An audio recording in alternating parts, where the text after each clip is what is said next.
xibaar yu wér te wóor ca tàng-tàng ba abonnez-vous pour ngeen di mën di jot suñuy vidéo ci ànd gi ak ñun chaîne bii di Buzz 221 HD. président de la république Bassirou Diomaye Diakhar Faye tey jii mu nga teewoon ci ndaje mi ñu doon amal ngir sargal Abdoulaye Wade ci téeméeri at yi nga xam ne daan na koy dund. ci loolu yi nag le président de la république daan na fay yëkkati ay kàddu ci kàddu yooyee nag mu daal di wax ci réew mi waaye wax ci jàmm wax sax ci jaar-jaar bu am solo bi nga xam ni Abdoulaye Wade daan na koy am. ma daal di commencé daan nag bu weesoo li nga xam ne moo di au-delà des partis des générations et des divergences Abdoulaye Wade ci boppam nag moom mii dafa yàgg am ab conviction bu simple muy Sénégal moom moo jiitu lépp. le Sénégal d'abord l'Afrique d'abord maanaam kon yi nga xam ne doon am muy parti politique bu am ak génération yi amoon nag maanaam wuute yi amoon yëpp daal Abdoulaye Wade moom xamoon na li mu war a jiital muy Sénégal ak Afrique mu koy jiital. loolu nag ñu bari jàpp tontu la boo xam ni dafa am fu mu ko jëmee ak ci ñu mu ko jëmee ba tey muy xam ne sax la parcours d'Abdoulaye Wade ci boppam daf muy jàngal ni amul benn ambition personnelle wala politique boo xam nag daal war naa gën a am solo li nga xam ni moo di intérêt wu réew mi. ba tey loolu it day ñu bari gis nañu président de la république ci boppam dafa mel ni ko doon régler ay compte wala ko doon tontu président Diomaye ci boppam nag daal di xam ne ni ci suñu ay divergence politique ce qui nous unit pèsera toujours davantage que ce qui nous oppose maanaam di xam ne nag daal kon suñu wuute ci wàllum politique ak yooyu li ñuy boole moom moo war a doole li nga xam ni moom moo ñu wutale. muy wax ne daal Abdoulaye Wade daan nañu bàyyi nag ab gëm-gëm boo xam ni bu am solo la adversaire politique nit ku koo xam ni ab noon la war a doon waaye kon ak wuute rek la ñu war a am ak yu nu mel ci ñàkk ay idée waaye daal li nga xam ne mooy adversaire politique moom warul doon koo xam ne da nga ko war a jàppee ab noonu. muy xam ne sax ci ab démocratie boo xam ne démocratie buy dund la mu on peut défendre ses idées avec force sans renoncer au respect de l'autre maanaam nag mën nga défendre li nga xam ne moom nga gëm ci ab démocratie buy dund ci li nga xam ne moo di force waaye nag loolu yi warul tax maanaam ngay renoncer au respect de l'autre maanaam ngay dem nag daal ba respect bi nga xam ne war nga ko am ci keneen ki li mu gëm nga koy dindi. loolu yi la daal di xam le mu ni on peut s'opposer sans se déchirer et se succéder sans se détruire maanaam kon mën nañu opposé wu ñàkk d'accord te duñu yàqante wala sax maanaam ñu mën a wuutante tamit ba tey te duñu yàq. mu ni lu ëpp 26 ans Abdoulaye Wade ci boppam daan nañ amoon même objectif boo xam ne renoncé wu ko malgré défaite yi malgré épreuve yi ak li nga xam ne moo di duddi waaye loolu nag Cheikh Thioro daan na koy doon jàpp publication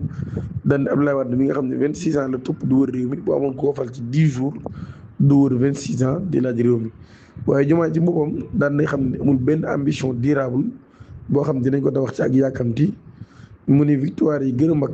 ñi nga xam ne ñoom ñii day dañoo préserver loolu ce que tout semble les contredire ñoom ñoo ko daal di am.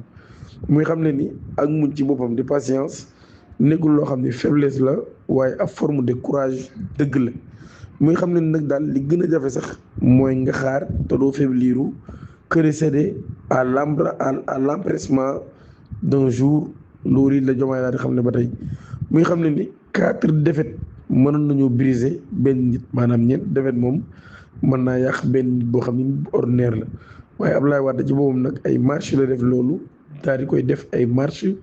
vers la victoire loolu de Diomaye daal di xamle ndax Abdoulaye Wade ñàkk na ñeenti yoon ay élections présidentielles mu ni def ab patience nag mu nekk ab forme de haut courage maanaam mu ci boppam nga ko mu nekk nag ab forme de haut courage maanaam def ko mu nekk li nga xam ne moo di fit nee na loolu yi lu jafe la moo gën a jafe sax di xaar sans faiblir que de céder à l'emportement d'un jour.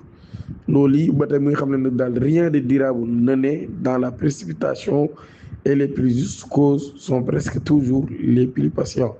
mu ni dara du juddu ci ak yàkkamti ndax causes yi nga xam ne ñu gën a justu mooy ñi nga xam ne ñi mun ci boppam ñoom ñoo koy am. mu ni amul benn cruel si vif soit-elle ne mérite que l'on déchire le pays qui nous est commun. ba tey muy xam ne nag fidélité bi nga xam ne du war na ko am ci partem sans sacrifice la primauté de la patrie maanaam nit moom fidélité bi mu war am ci partem ci lu amul benn wut a sacrifier li nga xam ni moo di primauté bi mu war a am ci patrie maanaam daal kon am réewum la war a jiital te li nga xam ne moo di parti politique ba mu bokk loolu nag moom xam nañ ñi muy waxal maanaam dafa mel ni kon ab réponse la bu muy doon ci ministère yi nga xam ni nee na nañoo bàyyi ngir intérêt wu parti bi Moussa Balla Fofana nag tontu woon na leen intérêt réew mi tax mu démissionné mu ni li nga xam day boole am nation nag moom moo war a ëpp fuuf li nga xam ni mooy les clivages qui la divisent loolu laa da xam ne moom président Abdoulaye Wade nag Diomaye daan nay xam ne ni un homme de combat la jamais de rancune maanaam benn li boo xam daana xeex waaye musul am haine un homme de pouvoir jamais prisonnier du pouvoir maanaam nit la koo xam tamit nitu nguur la boo xam ne nguur mus ko daal maanaam jaral yéen yi maanaam koo xam ne moom musa nekk koo xam ne prisonnier la ci nguur bi nga xam ne moom la am wala moom lay wut mu ni un homme de son siècle est déjà tout entier tourné vers le nôtre lii bokk na ci kàddu yi nga xam ne président de la République Bassirou Diomaye Diakhar Faye daan na ko yëkkati abonné leen activer la cloche de notification te aimé vidéo bi jërë ngeen jëf